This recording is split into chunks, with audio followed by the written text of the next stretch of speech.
광주 구독자 여러분, 저는 이야기를 쓰고 그리는 그림책 작가 밤코라고 합니다. 오늘 만나서 반갑습니다.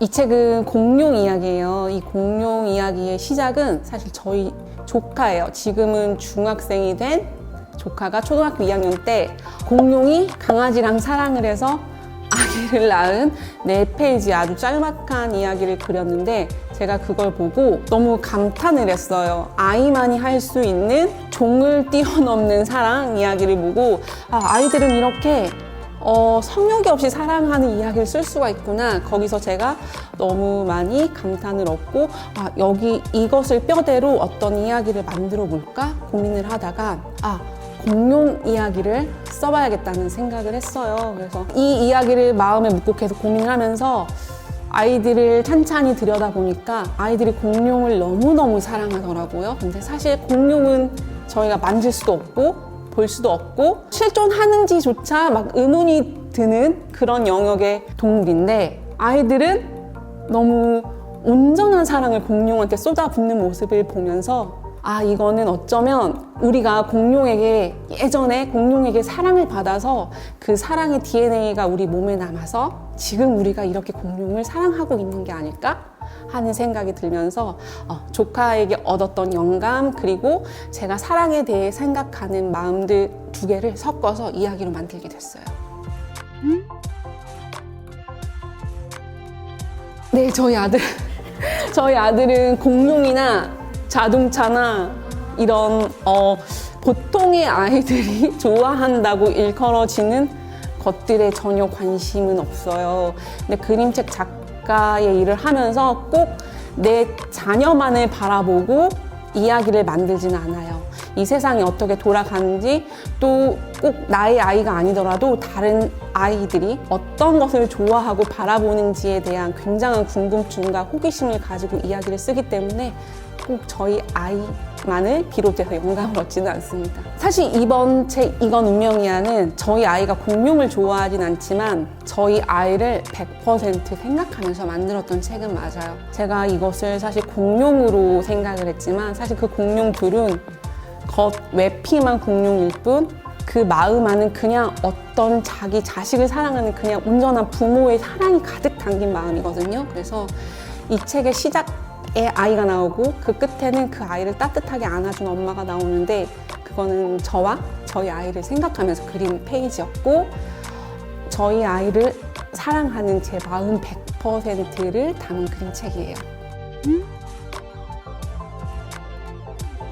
사랑은 1, 2, 3이라는 작품이 있는데, 그 책은 저희 아이가 공룡이나 자동차를 관심이 없는 대신 숫자, 영어, 그리고 알파벳 등을 되게 좋아해요. 이것을 어떤 언어적인 것으로 좋아하는 게 아니라 그것들의 가진 형태, 도형과 기호의 미학적인 것들에 관심을 두더라고요. 그래서 아이가 어릴 때 숫자 놀이를 하면서 아이가 숫자에 서사를 붙이거나 물처럼 흐르는 삶, 불처럼 타오르는 오, 이런 숫자에 이야기를 붙여서 엄마 이렇게 그려주세요 라는 요청을 많이 했는데, 제가 다른 거는 모르겠지만 그림만큼은 정말 잘 그려줄 수 있는 엄마이기 때문에 아이가 해주는 요청대로 늘 그려주다 보니까 이런 것들이 어쩌면 이야기가 될 수 있지 않을까? 제가 이야기를 멀리서 찾지 않고 아주 가까이에서 아이와 하는 이 놀이 방식을 이야기 안에 담아오면 어떨까라는 생각이 들어서 아이에게 영감을 받아서 쓴 책은 사랑은 1, 2, 3이라는 책입니다.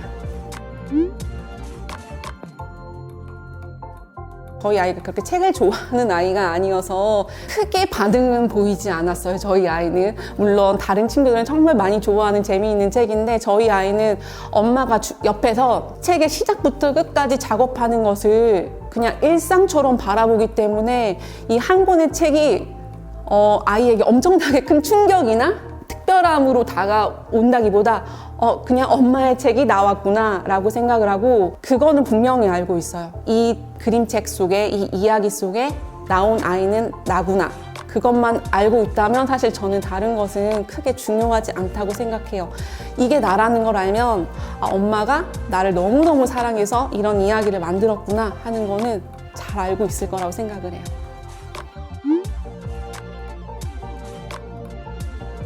이 책에서 가장 좋아하는 장면이 사실 너무 많아요. 그림책은 사실 페이지가 작은 책이고 한 장 한 장 다 의미를 담고 고유의 특징을 다 담아내기 때문에 근데 딱 한 장만 뽑으라고 한다면 저는 이렇게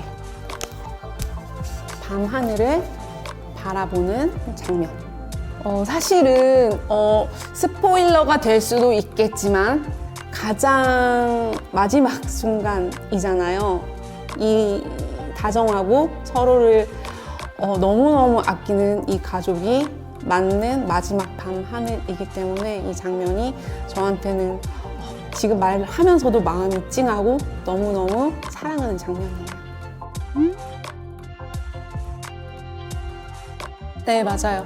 저도 아이를 키웠기 때문에 이런 책이 나왔고 아이를 키우면서 느꼈던 마음은 어쩌면 내가 사랑하는 것 이상으로 이 아이가 나를 너무너무 사랑해 주는구나. 그거를 굉장히 많이 느꼈어요. 아이는 내가 혹은 아빠가 좋은 사람인지 나쁜 사람인지 아이들은 사실 모르잖아요. 그저 태어났고 부모가 앞에 있다는 이유만으로 너무너무 부모를 사랑하더라고요. 그 아이의 커다란 사랑이 너무 저도 크게 느껴져서 그런 장면을 만들었고 또 그런 아이의 무조건적인 사랑을 받으면서 이 아이가 나를 사랑해 주는 만큼 더 좋은 엄마, 좋은 부모, 또 좋은 사람이 돼야겠다는 생각을 많이 했어요. 그래서 그런 저의 마음들을 그 장면에 담아 넣었어요.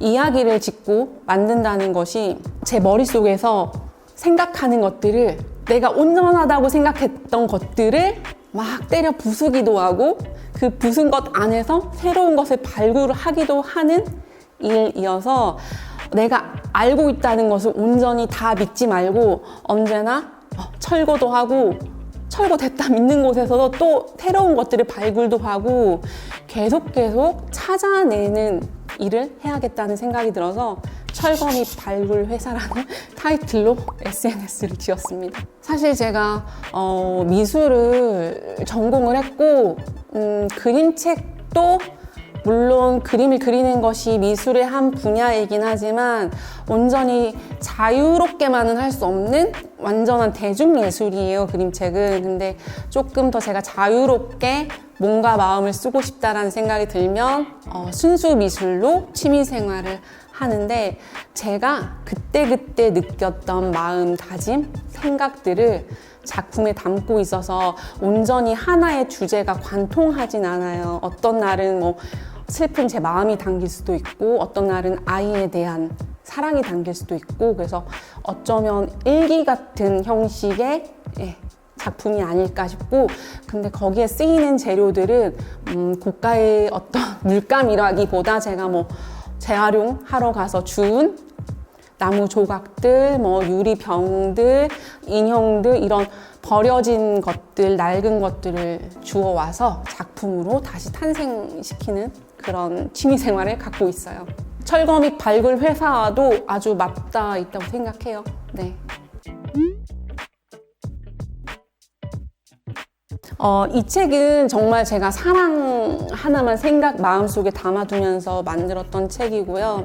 그 헌사에 제가 썼던 말이 네가 어디에 있던 어떤 모습이던 사랑을 보낼게 크앙이라고 헌사를 했어요. 그만큼 공룡 세계에서 이 아이는 굉장히 생소하고 다른 모습의 이방인이란 말이에요.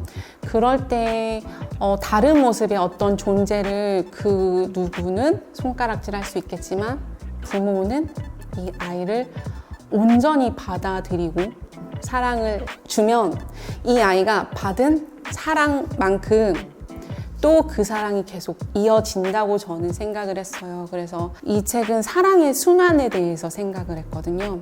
받은 사랑, 그리고 그 받은 사랑만큼 또 오는 사랑, 그 사랑들이 계속되면 시대나 뭐 공간, 뭐 모든 것을 초월해서 머물지 않을까라는 생각을 했어요. 그래서 사랑의 순환에 관한 이야기를 쓰고 싶었습니다.